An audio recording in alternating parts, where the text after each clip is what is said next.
అందరి కొత్త బట్టలు కుట్టిన ఆమె జీవితం కొత్తగా మారిందా అని ఎవరైనా అడిగారా? నేను రీసెంట్గా ఒక టైలర్ షాప్కి డ్రెస్ స్టిచ్చింగ్ కోసం వెళ్ళాను. తను డ్రెస్ డిజైన్ అడిగారు అండ్ లెంత్ ఎక్సెట్రా అన్ని అడిగి తర్వాత చాలా సైలెంట్గా ఆమె పని చేయటం స్టార్ట్ చేశారు. నేను క్యాజువల్గా అడిగాను, ఎంతకాలం నుంచి టైలరింగ్ చేస్తున్నారు అని. ఆమె నవ్వుతూ 15 years అయింది అని తన జీవితం గురించి చెప్పటం మొదలుపెట్టింది.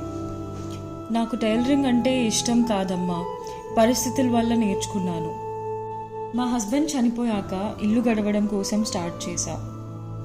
పిల్లలు చిన్నవాళ్ళు, అందుకే ఈ మెషిన్ ముందు కూర్చున్నా.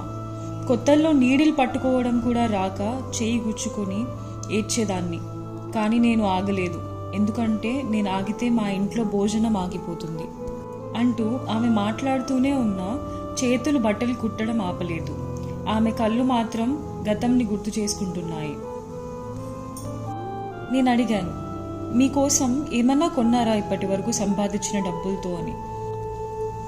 ఆమె నవ్వి, నా కోసమా అంది. లేదమ్మా, నా పిల్లల్ని చదివించాను, వాళ్ళు బాగుంటే అదే నా సంతోషం. డ్రెస్ రెడీ అయ్యాక నేను బిల్ పే చేసి బయటికి వచ్చాను.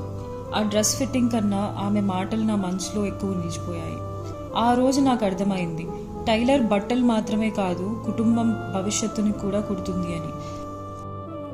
మనం కొత్త బట్టలు వేసుకొని మిర్రర్ ముందు నవ్వుతాం, కానీ ఆ బట్టల వెనుక ఒక అమ్మ నిద్రలేని రాత్రుళ్ళు, ఒక కుటుంబం కోసం చేసిన త్యాగాలు కనిపించవు. Let's respect them.